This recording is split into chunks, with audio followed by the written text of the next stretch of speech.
여러분, 만약 70년 전 여러분의 할아버지가 낯선 땅에서 한 청년의 목숨을 구했다면 그 선행이 오늘날 여러분의 손자들을 구원할 수 있을까요? 아프리카, 에티오피아의 메마른 붉은 대지에서 일어난 기적 같은 실화를 들려드리려고 합니다. 한국전쟁 당시 에티오피아 청년이 한국 군인을 구했고, 그로부터 70년이 지난 오늘, 그 은혜가 다시 돌아와 수많은 생명을 살렸다는 놀라운 이야기죠. 과연 어떤 일이 벌어졌을까요? 지금부터 함께 확인해 보시죠. 작지만 강한 나라 대한민국. 이 채널은 엄청나게 성장할 채널이니 미리 구독과 좋아요, 알람 설정 부탁드립니다. 에티오피아 오로미아 지역의 한 난민촌, 붉은 흙먼지가 끝없이 날리는 이곳에서 27세 의사 셀레마는 매일 절망과 싸우고 있었습니다. 가뭄이 3년째 계속되면서 깨끗한 물을 구하기가 하늘의 별 따기였어요. 오염된 물을 마신 아이들이 하나둘 탈수 증상으로 쓰러지는 모습을 보면서 셀레마는 자신의 무력함에 가슴이 찢어질 것 같았습니다. 내가 더 빨리 이들을 구했어야 했는데. 셀레마는 매일 밤 이런 자책감에 시달렸어요. 간단한 설사병도 제대로 치료할 약이 부족했고, 정수시설은 고장난 지 오래였습니다. 그러던 어느 날, 돌아가신 할아버지의 유품을 정리하다가 낡은 상자 속에서 신기한 일기장 하나를 발견하게 됩니다. 일기장에는 한국전쟁 시절 할아버지가 한 청년을 구해준 기록이 자세히 적혀 있었어요. 1952년 겨울, 총상을 입고 쓰러진 한국 군인을 발견했다. 나는 그를 우리 마을로 데려와 치료했고, 그는 살아남았다. 마을 사람들은 이 이야기를 들으며 고개를 저었습니다. 그깟 먼 나라의 약속이 우리 목숨을 살릴까? 하지만 셀레마는 과거의 은혜와 현실의 절망 사이에서 무언가 희미한 희망을 느끼고 있었어요. 할아버지가 남긴 이 기록이 단순한 추억이 아닐 수도 있다는 생각이 들었거든요. 그런데 정말 운명처럼 마을에 한국 NGO팀이 도착했습니다. 팀을 이끄는 박도연은 38세의 의사로 태양광 지하수 시스템을 설치해서 깨끗한 물 문제를 해결하겠다고 발표했어요. 하지만 마을 사람들의 반응은 싸늘했습니다. 이방인들은 항상 우리 것을 빼앗아갔다. 공짜는 없어. 특히 마을의 청년 지도자 마리크는 박도연을 노골적으로 경계했어요. 저들을 믿었다가 모든 걸 잃은 적이 있다며 주민들을 선동하기 시작했거든요. 과거에 서구 원조단체들이 약속만 하고 떠난 아픈 기억이 있었기 때문이었어요. 셀레마는 박도연에게 직접 물어봤습니다. 왜 이 위험한 곳까지 와서 우리를 돕는 겁니까? 박도연의 대답은 의외였어요. 70년 전, 우리는 절망 속에서 도움을 받았습니다. 이젠 우리가 갚아야 할 차례예요. 이 말을 들은 셀레마의 가슴이 뛰기 시작했습니다. 혹시 할아버지의 일기와 연관이 있는 건 아닐까요? 하지만 아직은 확신할 수 없었어요. 단지 묘한 운명의 실이 엮이고 있다는 느낌만 들 뿐이었습니다. 박도연의 진심 어린 눈빛에서 뭔가 특별한 것을 느꼈거든요. 며칠 후, 박도연이 셀레마의 진료소를 방문했을 때 우연히 할아버지의 일기장을 발견하게 됩니다. 일기장을 본 박도연의 표정이 순간 변했어요. 그는 즉시 한국 본부에 일기장 사진을 전송했습니다. 마치 무언가 중요한 단서를 찾은 것처럼 말이죠. 놀랍게도 한국전 참전용사협회에서 연락이 왔어요. 기록상 셀레마 할아버지가 1952년 한국 청년을 전장에서 구출한 것이 맞습니다.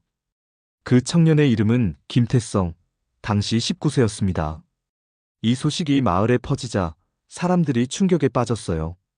우리 마을 피가 그 한국 청년의 생명을 살렸다고?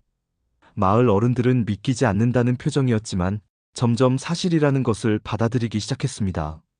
셀레마는 눈물을 흘리며 말했어요. 할아버지의 선행이 지금 우리를 구하고 있어요. 박도연은 더욱 자세한 이야기를 들려줬어요.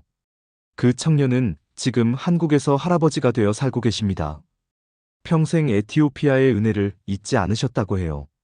이제 모든 퍼즐이 맞춰지기 시작했습니다. 70년 전의 은혜가 돌고 돌아 지금 이 순간 되돌아오고 있었어요.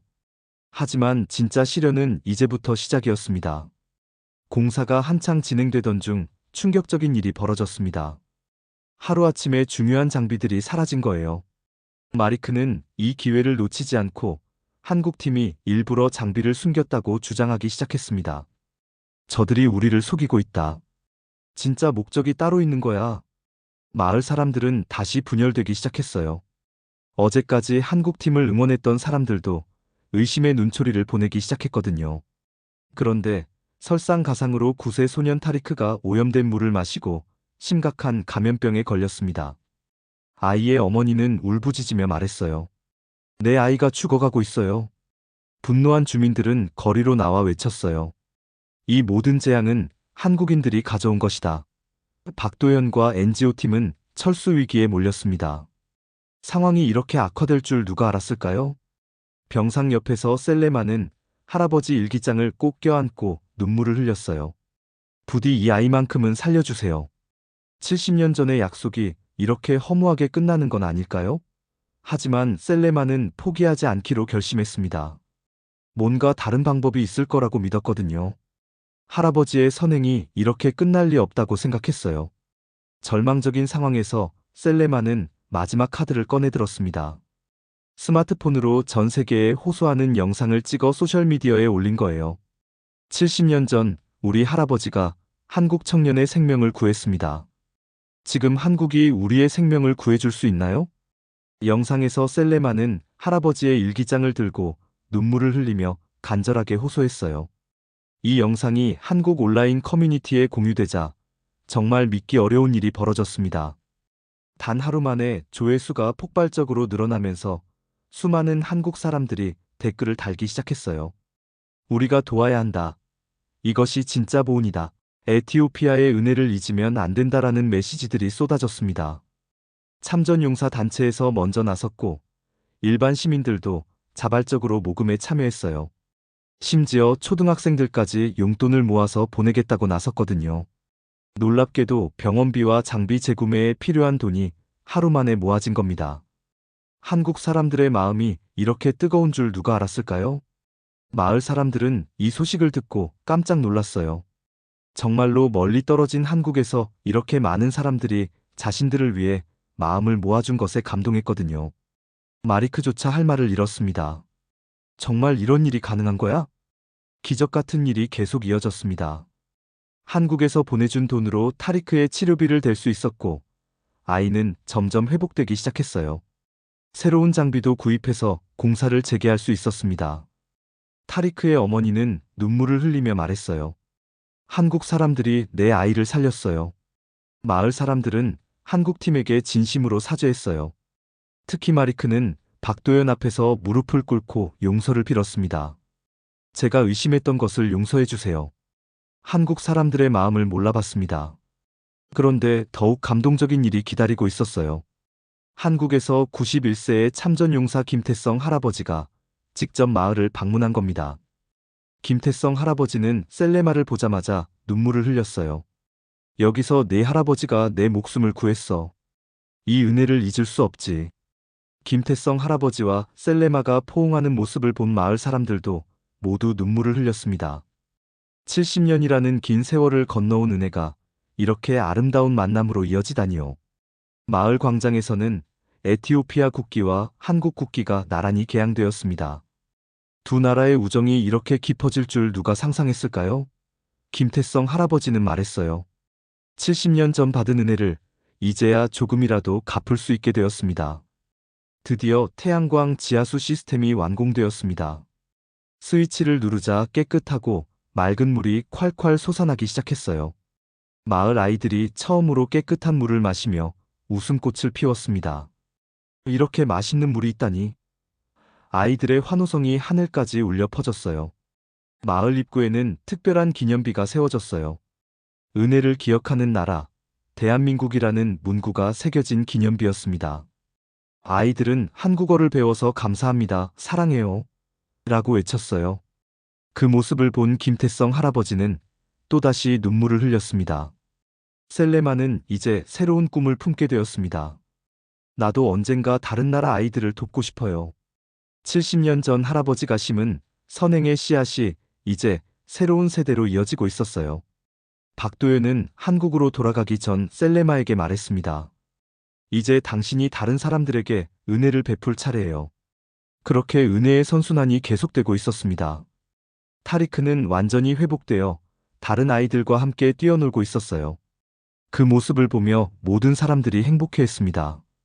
마지막 날 저녁 마을 사람들이 모두 모여 감사 인사를 나누었습니다. 무궁화와 아프리카 기린갓이 나무가 나란히 심어진 마을 중앙에서 작은 축제가 열렸어요. 한국 전통 춤과 에티오피아 전통 춤이 함께 펼쳐지는 모습이 정말 아름다웠습니다. 셀레마는 할아버지 일기장을 가슴에 품고 하늘을 올려다봤습니다. 할아버지의 선행이 이렇게 많은 사람들을 구했어요. 별이 총총한 아프리카의 밤하늘이 특별히 아름다워 보였어요.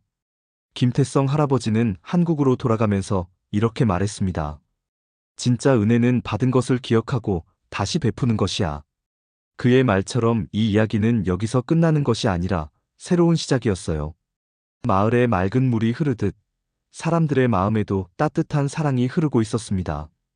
무궁화와 기린갓이 나무가 바람에 함께 흔들리는 모습이 마치 두 나라의 우정을 상징하는 것 같았어요. 70년 전의 약속이 붉은 대지를 적시며 미래로 흐르고 있었습니다. 이 감동적인 이야기는 앞으로도 계속 이어질 것입니다. 여러분, 이 실화를 통해 우리는 중요한 교훈을 얻을 수 있습니다. 진짜 은혜는 시간이 지나도 사라지지 않는다는 것이죠. 70년이라는 긴 세월이 흘렀지만 선행의 씨앗은 결국 아름다운 열매를 맺었습니다. 우리가 베푸는 작은 친절도 언젠가는 누군가의 생명을 구할 수 있다는 걸 보여주는 감동적인 이야기였어요. 당신의 구독은 우리의 진짜 이야기를 세상에 알리는 힘이 됩니다. 다음 내용도 궁금하시다면 구독과 좋아요, 알람 설정 꼭 잊지 마세요.